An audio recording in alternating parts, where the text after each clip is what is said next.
మా వాళ్ళు అధికారంలో ఉండాలి, మేము చెప్పినోళ్ళు అధికారంలో ఉండాలి అంటే, మా వాళ్ళకి పోటీ వచ్చే వాళ్ళందరినీ వెధవల్ని చేయాలి, వాళ్ళు ఎదగనీయకుండా తొక్కేయాలి అన్నటువంటిది కంసుడు ఆనాడు గర్భంలో ఉండగానే పిల్లల్ని చంపేసినట్టు, లేదా డెలివరీ అవ్వగానే పిల్లల్ని చంపేసినట్టు పసిప్రాయంలోనే ఇక్కడ మన ఆంధ్ర రాష్ట్రంలో ఒక రాక్షస వ్యవస్థ గత 40 ఏళ్ల నుంచి నడుస్తోంది. అందులో భాగంగా రాజశేఖర రెడ్డి కుటుంబాన్ని టార్గెట్ చేశారు, నేదురుమల్లి జనార్దన్ రెడ్డి కుటుంబాన్ని టార్గెట్ చేశారు, కోట్ల విజయభాస్కర్ రెడ్డి కుటుంబాన్ని టార్గెట్ చేశారు. తెలుగుదేశానికి వ్యతిరేకంగా ఎవరు ఎదుగుతున్నా సరే వాళ్ళని క్యారెక్టర్ అసాసినేషన్, వాళ్ళ అధిష్టానాల దగ్గర దొంగల్ని చేయటం, వాళ్ళని ఎప్పటికప్పుడు తొక్కి పడేయడానికి మిగతా వాళ్ళ శత్రువులను అదే పార్టీలో ఉన్న వాళ్ళని ప్రోత్సహించడం మీడియా ద్వారా సుదీర్ఘకాలంగా చేస్తూ వచ్చారు. అది తెలుగుదేశానికి ఫెచ్చింగు, కాంగ్రెస్కి శాపమైంది. ఆ శాపాలని తట్టుకుని నిలబడి కేంద్ర అధినాయకత్వాన్ని ఒప్పించి, సహచర నాయకులు ఒప్పించి, పాదయాత్ర చేసి, ప్రజల్ని మొప్పించి ముఖ్యమంత్రి అయినోడు రాజశేఖర రెడ్డి. ఆ రాజశేఖర రెడ్డిని బదనాం చేయడానికి నానా ప్రయత్నాలు చేశారు. అయితే రాజశేఖర రెడ్డి ఎత్తుకి పై ఎత్తులేసుకుంటూ నిలబడతా జీవితకాలం తన పేరు గుర్తుపెట్టుకునే విధంగా ఒక ఫీజు రియంబర్స్మెంటు, ఒక ఆరోగ్యశ్రీ, ఒక ఉచిత విద్యుత్తు ఇట్లాంటివి చేసి జనం మదిలో నిలిచిపోయాడు. అలా చేయకూడదని అతని 25 ఏళ్ల పాటు విషం చిమ్మారు అతని మీదన. అయిపోయింది. అతను ఎంత శక్తివంతుడో గ్రహించాక అతని జీవితంలో అతని కుటుంబాన్ని రానియకూడదు అనుకున్నారు. అందుకు అతను చనిపోయాక జగన్ని విలన్గా చేసి చూపించి, వ్యాపారంలో పెట్టిన పెట్టుబడుల్నే విషపూరితమైన ప్రచారంతో కుంభకోణంగా చూపించి, ఒక దిక్కుమాలినటువంటి జర్నలిజంతో సర్వనాశనం చేసే కుట్రని శరవేగంగా చేసుకొచ్చారు. అది అయిపోయింది.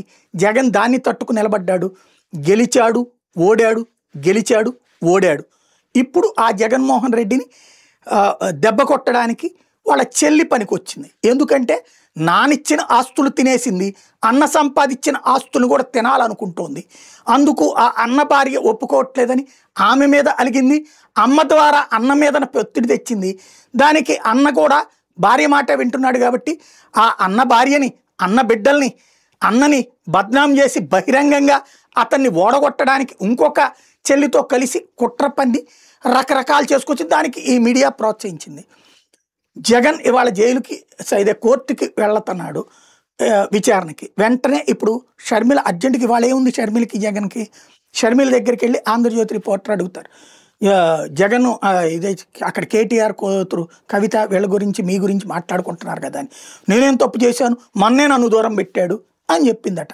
దాన్ని వాళ్ళ ఫ్రంట్ పేజీలో రాసుకొచ్చారు. అంటే విషం చిమ్మే దాంట్లో నరనరాన విషపు పురుగులుగా మారినటువంటి నీచాతి నీచ జర్నలిజం పత్రిక యొక్క వ్యవహార శైలి ఇది.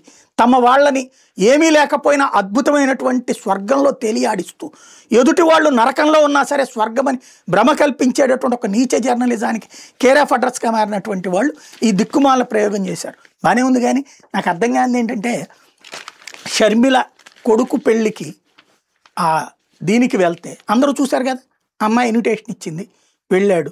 వెళ్ళిన రోజు నిశ్చితార్థం అప్పుడు దగ్గరికి రావడానికి నిరాకరించింది, తోసిపుచ్చింది, అవమానించింది. జనం చూడలేదా? అలాగే ఈ రోజు వరకు జగన్ షర్మిల గురించి ఎలాంటి కామెంట్లు చేయలేదు. మా డబ్బులు దోచుకుపోయింది, తినేసింది అన్నటువంటిది. పెళ్ళయ్యాక అత్తగారింటి ఆస్తిలో వారసత్వం వస్తుంది, పెళ్ళికి ముందు తండ్రి ఆస్తిలో కూడా వారసత్వం వస్తుంది, అది ఇచ్చేశారు. కానీ తండ్రి పెట్టిన డబ్బులతోనే నువ్వు పెట్టుబడి పెట్టి వ్యాపారం చేసావు కాబట్టి అని ఒక విచిత్రమైంది. ప్రతి ఒక్కడు తండ్రి నుంచి వారసత్వం నుంచి వచ్చేటటువంటిదే. అప్పుడు ఆస్తిలో అంతా కూడా అన్న సంపాదించుకుంది కూడా ఇస్తారా? ఇప్పుడు వీళ్ళు ఆయన సంపాదించుకున్న దాంట్లో వారసత్వం వాళ్ళకి ఇస్తారా? లేదే. ప్రతి ఆడపిల్లకు ఉన్నటువంటి ఒక జబ్బు ఏంటయ్యా అంటే, పుట్టింటి ఆస్తి నాకే కావాలా, అత్తింటి ఆస్తి నాకే కావాలి, నా ఆడబడుచుకి ఆస్తిలో పంపకం వద్దు, అట్లాగే నా అన్నకి ఆస్తి వద్దు అనేటటువంటి ఒక విచిత్రమైన భావజాలం ఈ మధ్యన పెరుగుతుంది. అందులో ఆ స్వార్థపూరిత భావజాలానికి ఆవిడ ప్రతినిధి. ఆవిడ పట్టుకుని ఒక మహాశక్తిగా ప్రజలు చిత్కరించారు, ప్రజలు తిరస్కరించారు. అలాంటి మనిషిని ఇప్పుడు గొప్ప వీరురాలిగా జగన్ని దుర్మార్గుడిగా చూపించడానికి వాడుకుంటున్నారు.